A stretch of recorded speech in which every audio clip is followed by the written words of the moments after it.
नमस्कार, आप देख रहे हैं हमारा खास कार्यक्रम क्राइम फाइल्स। कार्यक्रम में आज हम 2025 में हुई कई सनसनीखेज वारदात की फाइल ओपन करने वाले हैं। ऐसी वारदात जो सुर्खियों में छाई रही। शुरुआत करते हैं इंदौर के राजा रघुवंशी हत्याकांड से, जो साल 2025 में लगातार हेडलाइंस में बना रहा। हनीमून पर अपने ही पति की हत्या करने वाली सोनम जिंदा है, लेकिन उसने पति पत्नी के रिश्ते के भरोसे को मार दिया, साथ ही शादी जैसे पवित्र रिश्ते का भी कत्ल कर दिया। सोनम अब अपने जुर्म की वजह से सलाखों के पीछे है। उसका प्रेमी और तीनों सुपारी किलर्स भी सलाखों के पीछे भेज दिए गए हैं।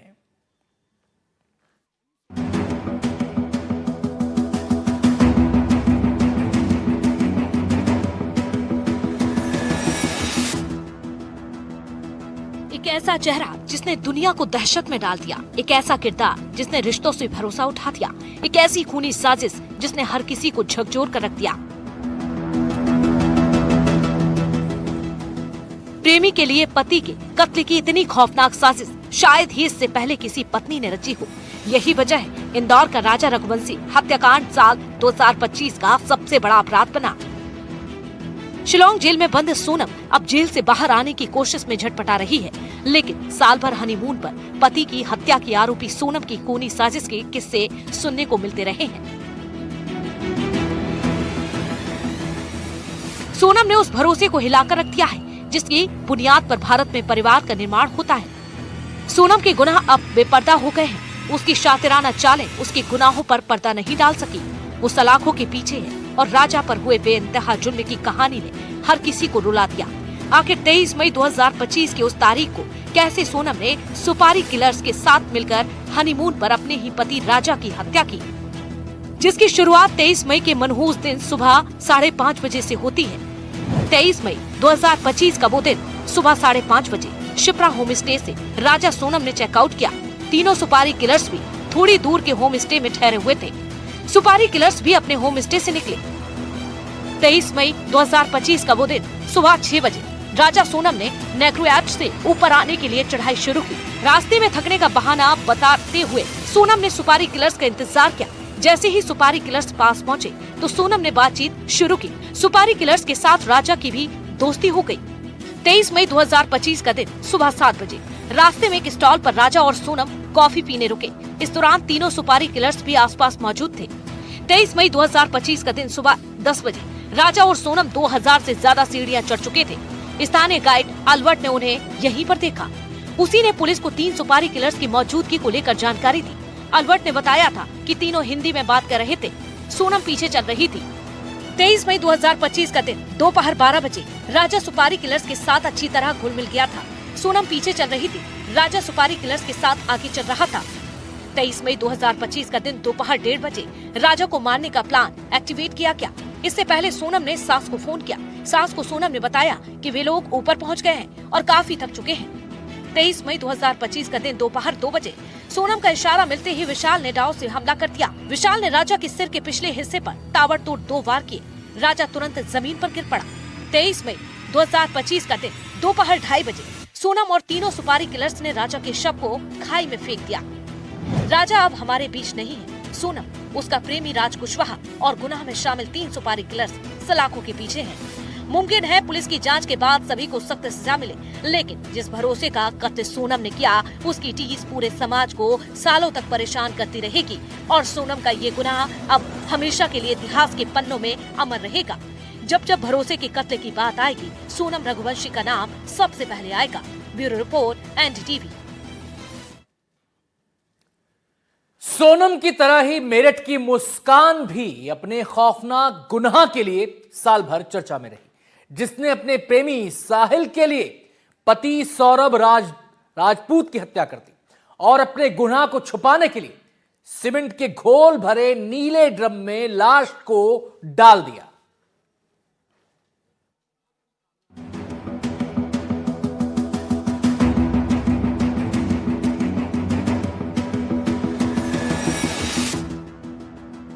यूपी के मेरठ जेल में अपने गुनाहों की सजा काट रही नीले ड्रम वाली मुस्कान जिसने अपने जुर्म से साल भर लोगों को, खासकर पतियों को दहशत में डाल दिया। अपने प्रेमी साहिल के साथ पति सौरभ राजपूत के टुकड़े टुकड़े कर नीले ड्रम में सीमेंट के घोल में जमाने वाली मुस्कान अब शायद ही कभी जेल के बाहर का सूरज देख पाए। अब जेल ही मुस्कान की जिंदगी का भविष्य है। मेरठ का सौरभ हत्याकांड साल 2025 में हुए बड़े अपराधों में से एक है। मुस्कान और उसका प्रेमी साहिल देश भर में तब सुर्खियों में आए थे जब सामने आया कि 3 मार्च 2025 के दिन दोनों ने मिलकर मुस्कान के पति सौरभ की हत्या की। आरोप है कि मुस्कान ने अपने प्रेमी साहिल के साथ मिलकर पति सौरभ की हत्या की। उसके बाद उसकी लाश को टुकड़ों में बांट दिया और फिर नीले ड्रम में उन टुकड़ों को सीमेंट के घोल में जमा दिया। एक पत्नी के हाथों पति के कत्ले की ये ऐसी दिल दहला देने वाली वारदात को पहले ना तो किसी ने देखा था और ना ही सुना था।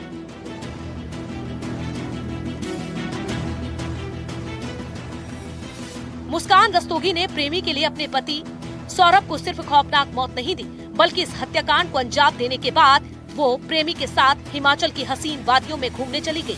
प्रेमी के साथ बर्थडे से लेकर होली का जश्न मनाती रही। इसी दौरान उनकी कई तस्वीरें और वीडियो भी सामने आए। करीब 15 दिन बाद जब मामला खुला तो पुलिस ने मुस्कान और साहिल दोनों को गिरफ्तार कर जेल भेज दिया था। जिस वक्त आरोपियों को अरेस्ट किया गया तब मुस्कान 1.5 महीने की प्रेग्नेंट थी और अब उसने बेटी को जन्म दिया। अब इस बच्ची के भविष्य को लेकर हर कोई चर्चा कर रहा है।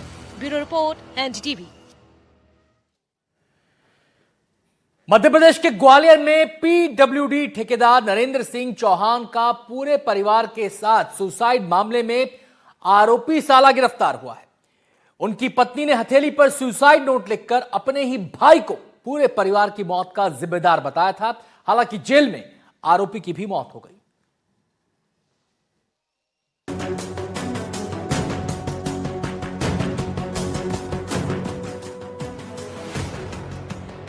एक बहन का हथेली पर लिखा सुसाइड नोट, जिसने अपने परिवार की मौत का जिम्मेदार किसी और को नहीं बल्कि अपने ही सगे भाई को बताया।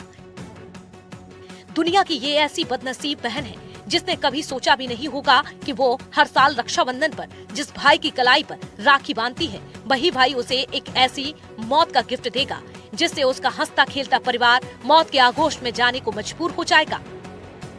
इसी साल आरोपी साला गिरफ्तार हुआ, लेकिन आरोपी की भी जेल में बीमारी से संदिग्ध मौत हो गई। ग्वालियर में नगर निगम पीडब्ल्यूडी के सरकारी ठेकेदार नरेंद्र सिंह चौहान ने पहले पत्नी को और फिर अपने मासूम बच्चे को गोली मारकर मौत के घाट उतार दिया था। पत्नी और बेटे की हत्या के बाद उसने भी खुदकुशी कर ली। तीनों के शव कमरे में ही मिले थे। पीडब्ल्यूडी के सरकारी ठेकेदार नरेंद्र सिंह चौहान की पत्नी के हाथ पर लिखा सुसाइड नोट भी बरामद हुआ था, जिसमें मृतका सीमा चौहान ने अपने पूरे परिवार की मौत का जिम्मेदार अपने भाई को बताया था। ये एक ऐसा अनोखा सुसाइड था जिसमें किसी महिला का भाई ही गुनहगार साबित हो रहा था। लिहाजा पुलिस ने तफ्तीश की तो पता चला कि पिछले 5 साल से ठेकेदार नरेंद्र और उसका साला राजीव मिलकर काम कर रहे थे। साले से ठेकेदार का लेन देन को लेकर विवाद हुआ था। ये विवाद इतना बढ़ा कि घर में तनाव होने लगा था। 2 महीने पहले ठेकेदार ने राजीव से व्यापारिक संबंध खत्म कर दिए थे। एक साले और बहनोई की बिजनेस से शुरू हुई यह अदावत यही खत्म नहीं हुई, बल्कि अब आरोपी साला राजीव अपने जीजा को कंगाल करने में जुट गया और फिर शुरू हुआ एक भाई का अपनी बहन के घर को तबाह करने की साजिश का सिलसिला। आरोपी साला अपने जीजा नरेंद्र सिंह चौहान की लगातार शिकायत कर रहा था। ईओडब्ल्यू से लेकर लोकायुक्त के साथ दिल्ली तक जांच एजेंसी में शिकायत की गई थी। इन शिकायतों की वजह से सिविल ठेकेदार नरेंद्र की पेमेंट भी अटक गई थी, जिसके बाद पूरा परिवार तनाव में चला गया था। जाहिर है कि एक भाई की अपने ही बहनोई से अदावत ने बहन के हंसते खेलते परिवार को खत्म कर दिया। Bureau report, NDTV. एमपी के ग्वालियर में ही 2025 के सितंबर महीने में एक सिरफिरे आशिक का खौफनाक कांड सामने आया, जहां सिरफिरे आशिक ने बीच सड़क पर अपनी लिव इन पार्टनर को गोलियों से भून दिया। उसके बाद पिस्टल लहराता रहा। यह मंजर जिसने भी देखा वो सकते में आ गया।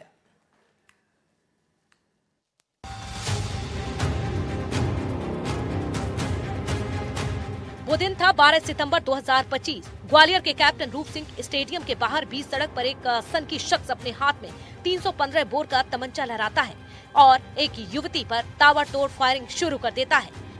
जब तक आसपास के लोग कुछ समझ पाते, वो सिरफिरा युवती के सिर पर दनादन कई गोलियां दाग देता। दिन दहाड़े सरेआम एक लाइव मर्डर की ये खौफनाक वारदात जिस किसी ने भी देखी, उसकी रूह कांप उठी थी।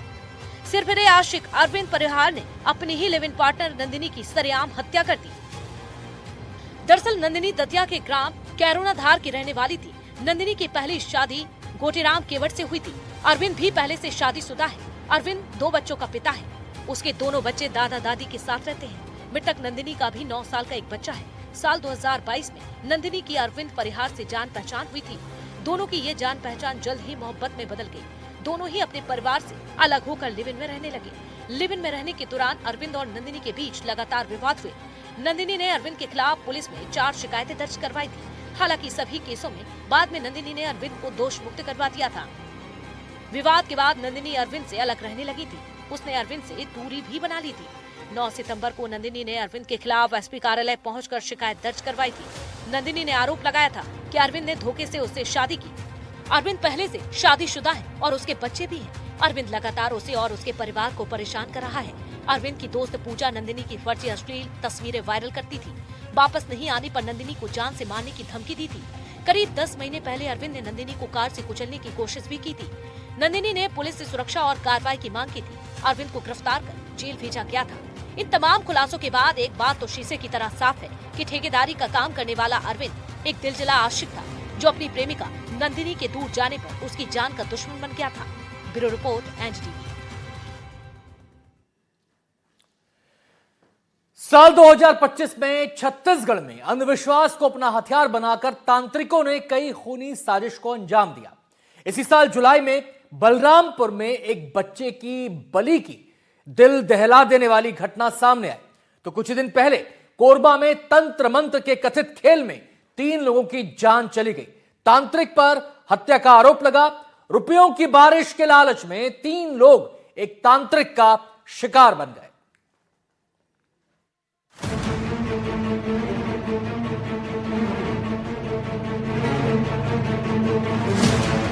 छत्तीसगढ़ के कोरबा में एक ऐसी खौफनाक वारदात हुई जिसने हर किसी की रूह कांप उठी।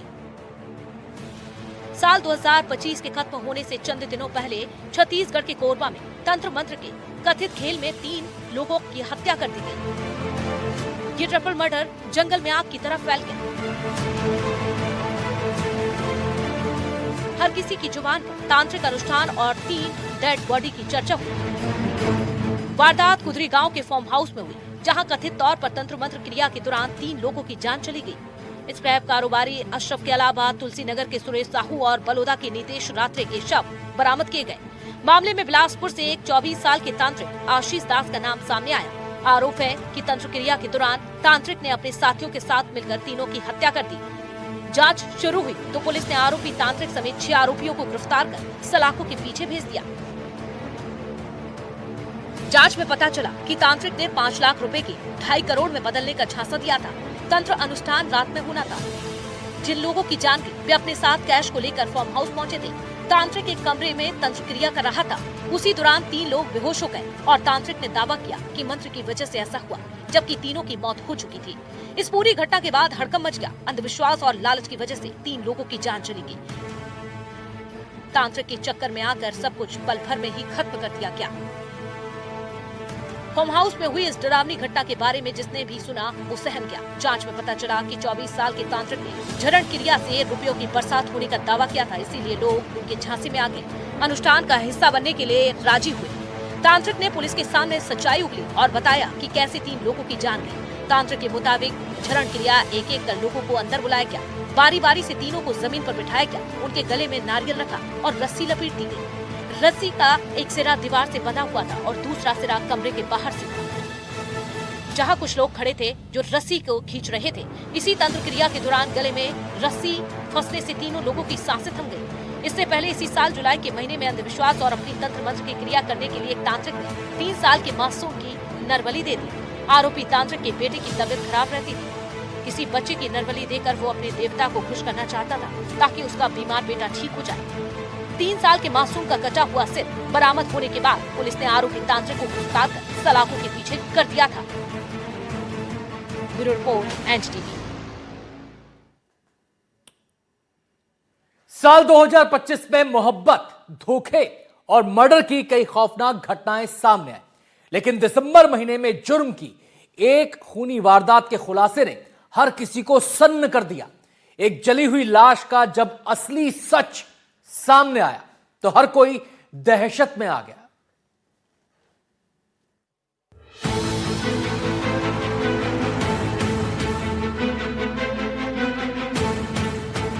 दुर्ग के पुरई गांव में 8 दिसंबर की सुबह उस वक्त ग्रामीण दहशत में आ जाते हैं जब उन्हें खेल मैदान में एक महिला की अधजली लाश पड़ी हुई दिखाई दी।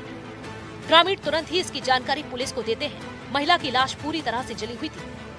महिला के शरीर से पाए गए कपड़े और हुलिया के आधार पर अधजली लाश की शिनाख्त सुपेला की रहने वाली उर्मिला निषाद के रूप में हुई। इसी दौरान एक शख्स थाने में उर्मिला निषाद की गुमशुदगी की रिपोर्ट दर्ज करवाने आता है। पुलिस को उस पर शक होता है और जब उसको हिरासत में लेकर सख्ती से पूछताछ करती है तो एक हैरान कर देने वाला सच सामने आता है। महिला का कातिल कोई और नहीं बल्कि उसका ही प्रेमी निकलता है। दरअसल आरोपी विजय बांदे और उर्मिला निषाद के बीच अफेयर 2 से 3 सालों से चल रहा था। केटरिंग के काम के दौरान ही दोनों की मुलाकात हुई थी। उर्मिला और विजय दोनों ही शादीशुदा थे। उर्मिला लगातार विजय पर शादी करने का दबाव बना रही थी। जब उर्मिला ने शादी का दबाव बनाया, परेशान होकर विजय ने उर्मिला की हत्या कर उसकी लाश को जला दिया। Bureau report, NDTV. साल 2025 में पंजाब में कबड्डी का मैदान कई बार खून से लाल हो गया। कई कबड्डी खिलाड़ियों की बेरहमी से हत्या कर दी गई। कुछ दिन पहले ही मोहाली में एक कबड्डी टूर्नामेंट के दौरान कुछ हमलावरों ने सरेआम फायरिंग की, जिसमें कबड्डी मैचों के एक आयोजक की मौत हो गई। इनका नाम राणा बलाचौरिया था।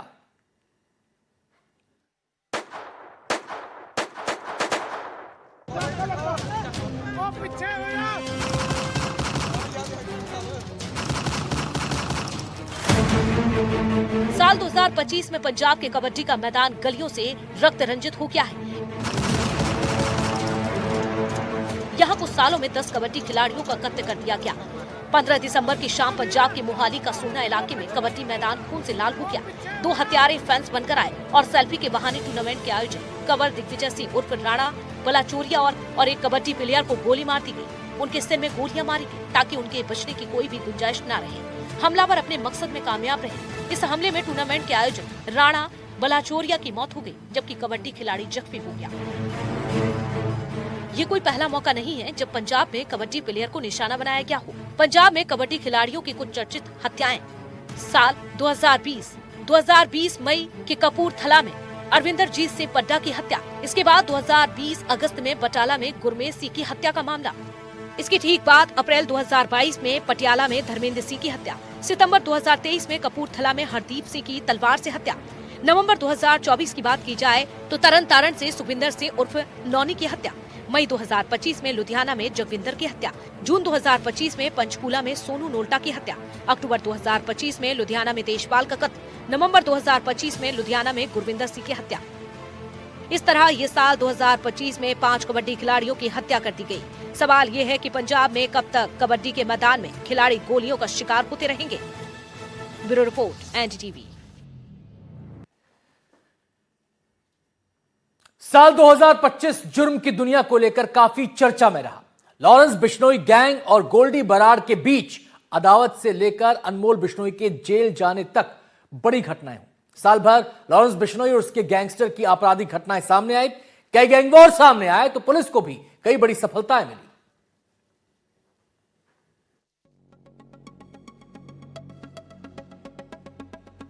साल 2025 आपराधिक दुनिया के लिए बेहद चर्चित रहा। इस दौरान कई गैंग वॉर, हाई प्रोफाइल हत्याएं और अंतर्राष्ट्रीय स्तर की धमकियों ने सुर्खियां बटोरी। साल की सबसे बड़ी खबर लॉरेंस बिश्नोई और गोल्डी बराड़ गैंग के बीच आई बड़ी फूट रही, जिसने पूरे अपराध सिंडिकेट को 2 हिस्सों में बांट दिया। इसी साल अनमोल बिश्नोई की गिरफ्तारी, जीशान अख्तर और शहजाद भट्टी जैसे नए चेहरों के उभरने से अंडरवर्ल्ड में हलचल मच गई। साल 2025 में कौन से गैंगस्टर्स सबसे ज्यादा चर्चा में रहे, बताते हैं।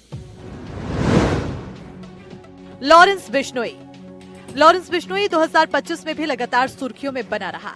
जेल में बंद होने के बावजूद वो अपने गैंग का नेटवर्क सक्रिय रूप से चला रहा है। पंजाब के फाजिल्का के रहने वाला लॉरेंस इस समय गुजरात की साबरमती जेल में बंद है। सिद्धू मूसेवाला और बाबा सिद्दीकी जैसे हाई प्रोफाइल हत्याकांडों के बाद उसका नाम और ज्यादा चर्चित हो गया। उसके गैंग के लोग उसे सबसे बड़ा डॉन मानते हैं। साल की शुरुआत में ही उसका गैंग 2 धड़ों में बट गया। जब उसका बचपन का दोस्त गोल्डी बराड़ उससे अलग हो गया। इसी साल कपिल शर्मा के कनाडा स्थित कैप्स कैफे पर 3 बार फायरिंग कराई गई। दिल्ली पुलिस ने इस साजिश में शामिल बंधु मान को गिरफ्तार किया। इसके अलावा चंडीगढ़ में गोल्डी बराड़ गैंग से जुड़े इंद्रप्रीत उर्फ पैरी की हत्या की जिम्मेदारी भी लॉरेंस गैंग ने ली। एनआईए के अनुसार उत्तरी भारत में लॉरेंस बिश्नोई का नेटवर्क दाऊद इब्राहिम की तर्ज पर फैल रहा है। गैंग में 700 से ज्यादा शूटर बताए जाते हैं और हर सदस्य की भूमिका तय है। ये गिरोह एक कॉर्पोरेट कंपनी की तरह काम करता है। गोल्डी बराड़ के साथ उसका गैंग वॉर सोशल मीडिया पर वीडियो, ऑडियो और धमकियों के जरिए सामने आता रहा। गोल्डी बराड़ 2025 में इसलिए चर्चा में रहा क्योंकि उसने लॉरेंस बिश्नोई गैंग से अलग होकर खुद को नया नेता बताया। उससे जुड़ी कई ऑडियो क्लिप्स सामने आई और वो मोस्ट वांटेड अपराधियों की लिस्ट में शामिल रहा। लॉरेंस के गांव के पास ही रहने वाला गोल्डी उसका बचपन और कॉलेज का साथी रहा। सिद्धू मूसेवाला और बाबा सिद्दीकी हत्याकांड में वो लॉरेंस गैंग के साथ था, लेकिन 2025 की शुरुआत में अलग हो गया। गोल्डी बराड़ का असली नाम सतविंदरजीत सिंह बराड़ है। वो श्री मुक्तसर साहिब पंजाब का निवासी है। वो लंबे समय से कनाडा और अमेरिका से अपने नेटवर्क को संचालित कर रहा है। 2024 में भारत सरकार ने उसे यूएपीए के तहत आतंकवादी घोषित किया था। वो सीमा पार से हथियारों और ड्रोन के जरिए तस्करी से जुड़े नेटवर्क के संपर्क में है। गोल्डी बराड़ साल 2025 में एक्ट्रेस दिशा पाटनी के घर के बाहर हुई फायरिंग की जिम्मेदारी लेकर सुर्खियों में आया। इंटरपोल ने उसके खिलाफ रेड कॉर्नर नोटिस जारी किया, जो 195 देशों में लागू है। Bureau report, NDTV.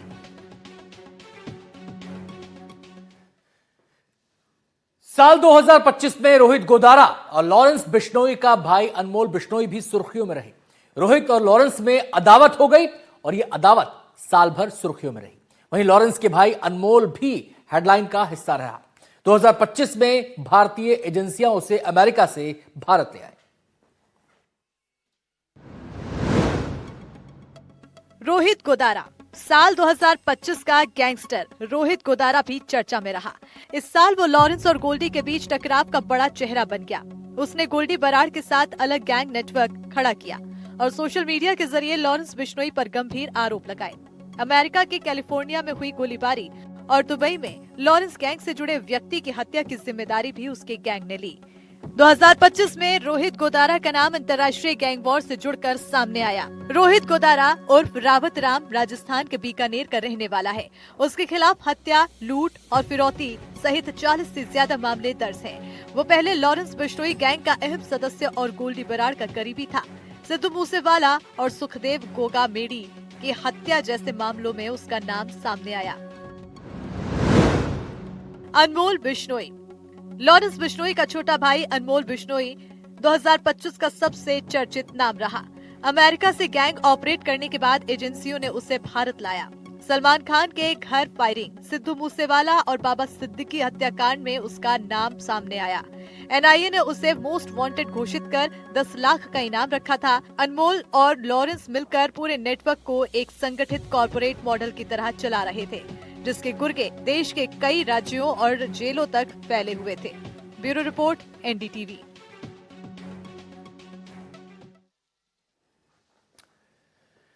साल 2025 में कटनी की रहने वाली युवती अर्चना तिवारी अगस्त महीने में ट्रेन से गायब हो गई। इस खबर ने सबको चौंका दिया।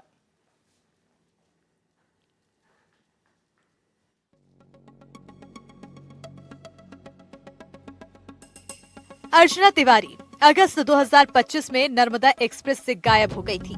ये मामला उनके सुरक्षित मिलने के साथ सुलझ चुका है। अर्चना 7 अगस्त 2025 को इंदौर से कटनी के लिए नर्मदा एक्सप्रेस कोच B3 में सवार हुई थी। भोपाल के रानी कमलापति स्टेशन के बाद से वो गायब हो गयीं और उनका मोबाइल बंद हो गया। ट्रेन जब कटनी पहुंची तो उनका बैग उनकी सीट पर मिला, लेकिन अर्चना वहां नहीं थी। जांच में पता चला कि अर्चना का ट्रेन टिकट ग्वालियर में तैनात एक पुलिस कांस्टेबल राम तोमर ने अपनी आईडी से बुक किया था। कांस्टेबल से पूछताछ की गई, लेकिन पुलिस ने बाद में स्पष्ट किया कि वो इसमें सीधे तौर पर शामिल नहीं था। गायब होने के लगभग 12 से 13 दिन बाद अर्चना ने अपनी मां को कॉल कर खुद के सुरक्षित होने की जानकारी दी। पुलिस ने उनकी लोकेशन ट्रैक की और उन्हें उत्तर प्रदेश के लखीमपुर खीरी भारत नेपाल सीमा के पास से सुरक्षित बरामद किया था। अर्चना ने शादी के दबाव और पढ़ाई छोड़ने के पारिवारिक दबाव से बचने के लिए अपने गायब होने की योजना खुद बनाई थी। वो एक नए नाम के साथ पहचान बनाने के लिए नेपाल जाने की फिराक में थी।